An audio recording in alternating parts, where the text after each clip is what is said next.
Halo, assalamualaikum warahmatullahi wabarakatuh. Bagaimana kabar kalian, guys? Semoga kalian dalam keadaan sehat dan selalu bahagia. Di sini kita akan sama-sama menyaksikan sebuah video yang mana video ini adalah dari sanggahan kuasa hukum para donatur yang sudah terseret dalam kasusnya Agus Salim.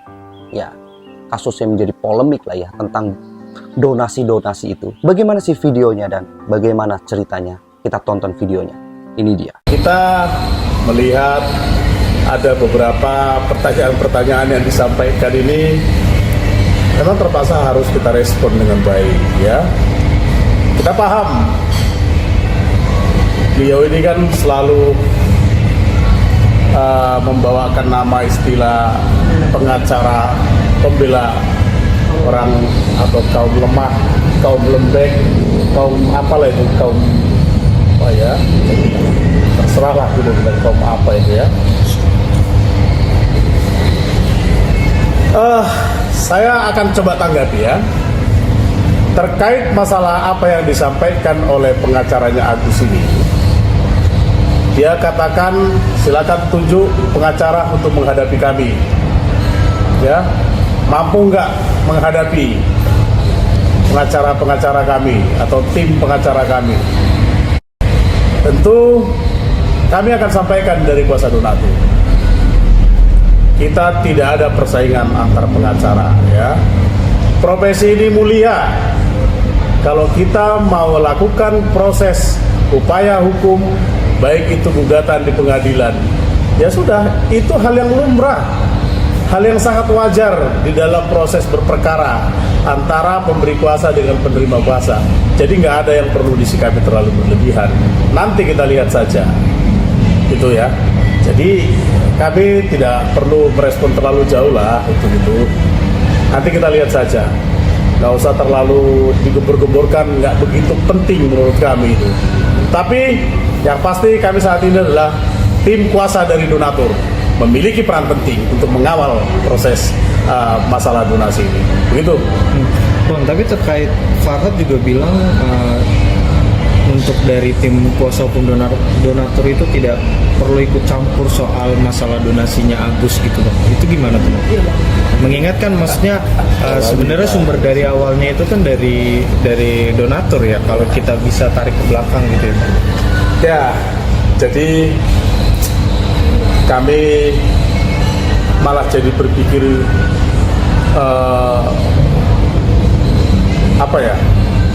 berpikir ini ada sesuatu hal yang tidak lazim disampaikan oleh seorang kuasa hukum secara terbuka. Persoalan yang disampaikan oleh yang bersangkutan ini adalah persoalan yang nggak penting dibahas. Saya nggak tahu apa yang mau dibahas. Coba saya mau tanya, apa yang mau dibahas yang lebih penting? Sederhana kan pertanyaannya, apa coba? Ya intinya maksudnya nggak perlu ikut campur soal masalah donasi. Itu sesederhana kan? Iya. Nggak usah ikut campur. Kenapa?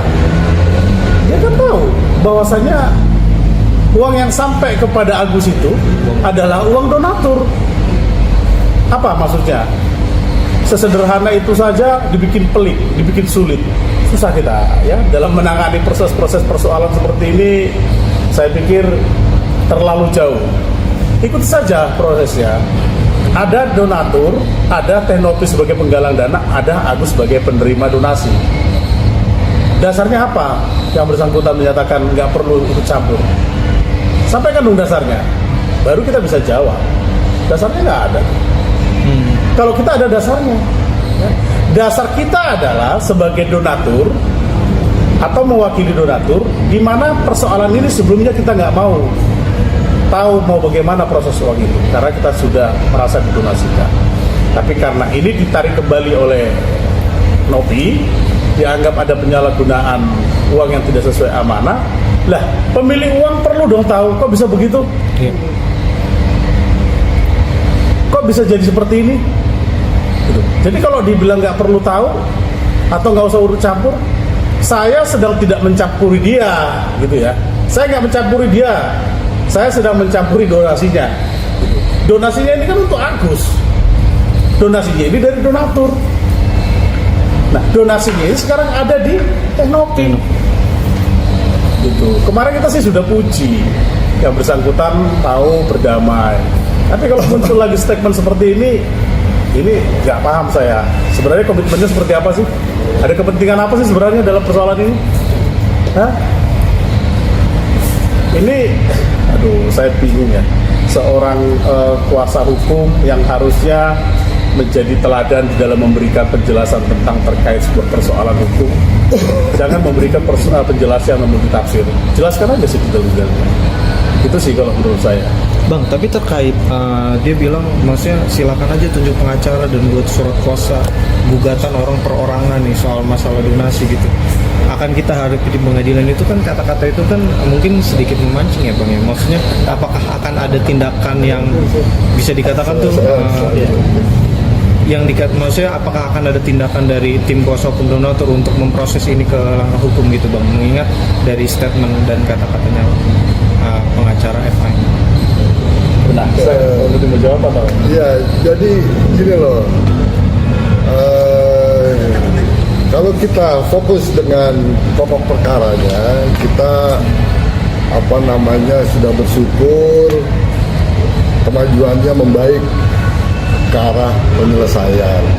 Namun semakin hari kalau kita lihat di CFI ini kok semakin nggak level gitu loh dengan kita. Ada aja hal-hal yang sifatnya semantik yang dia sampaikan. Jadi tolonglah kalau memang mau menjawab di medsos, menjawab di media, sedikit berbobot lah, gitu loh. Jangan kita kasih pelajaran ke masyarakat Indonesia ini yang kurang baik. Udahlah, kau lawyer, kita sama-sama tahu apa yang harus kita lakukan sebagai lawyer. Jadi tolong yang berbobot lah kalau mau komunikasikan kepada kami. Ya kan? Kemudian terkait dengan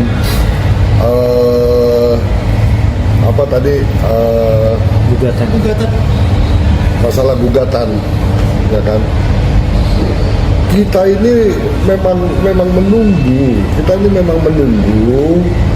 hasil dari rencana perdamaian yang kalian buat, ya kan?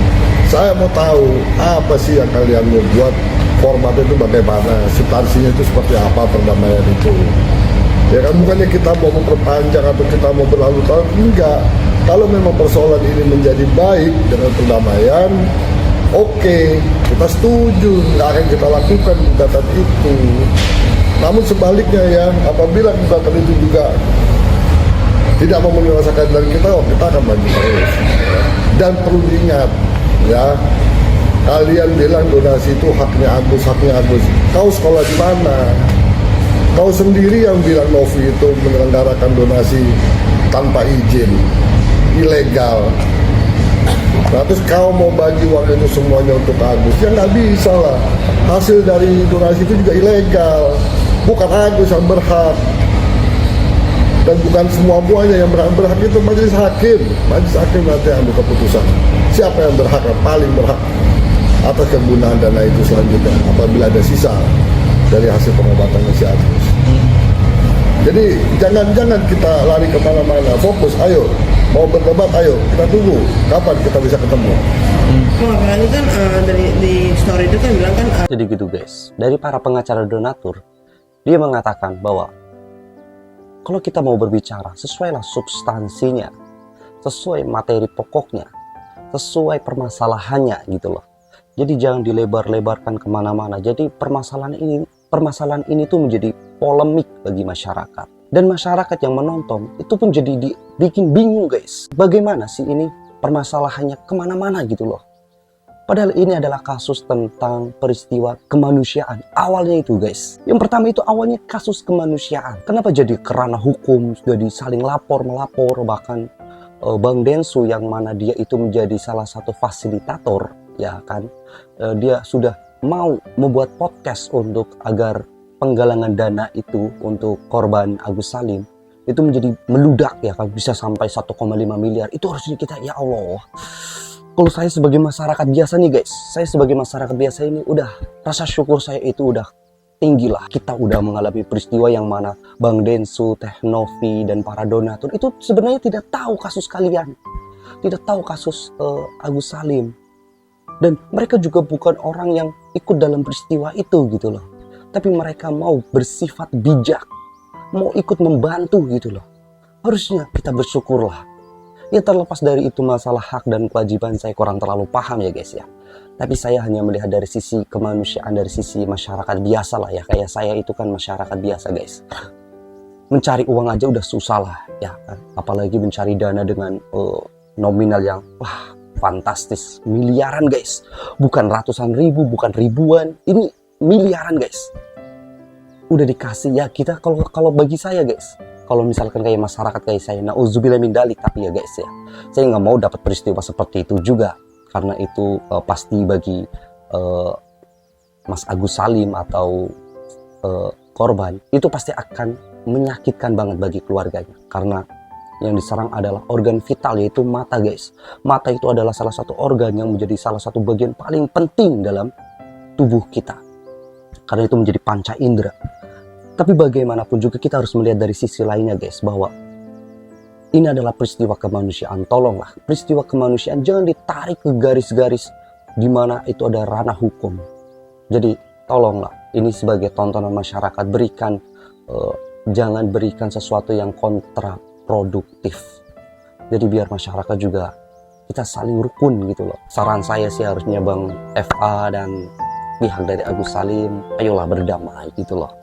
Biar kita sama-sama senang, biar kita sama-sama enak, dan masyarakat pun jadi mendapatkan edukasi pelajaran yang berharga tentang peristiwa ini dan kasus ini. Sebelumnya saya minta maaf guys, kalau ini adalah konten pertama saya, ya keterbatasan media, keterbatasan segala fasilitasnya, tapi yang penting intinya kita sama-sama mendukung channel ini agar tetap berkembang dan kita sama-sama belajar di dalam kasus-kasus atau berita-berita yang viral di Indonesia ini. Jangan lupa kalian subscribe, like, komen, dan share ke teman-teman kalian. Dan apabila ada kata-kata saya yang kurang berkenan di hati kalian, saya minta maaf. Dan harapan kita tetap semoga cinta damai dan persatuan Indonesia harus ditegakkan. Gunakan restoratif justice untuk pendekatan segala sesuatu jika masalah itu masuk ke dalam ranah hukum. Karena itu akan lebih baik dan lebih bijak untuk masyarakat Indonesia. Sekian, terima kasih dan wassalamualaikum warahmatullahi wabarakatuh. Bye-bye.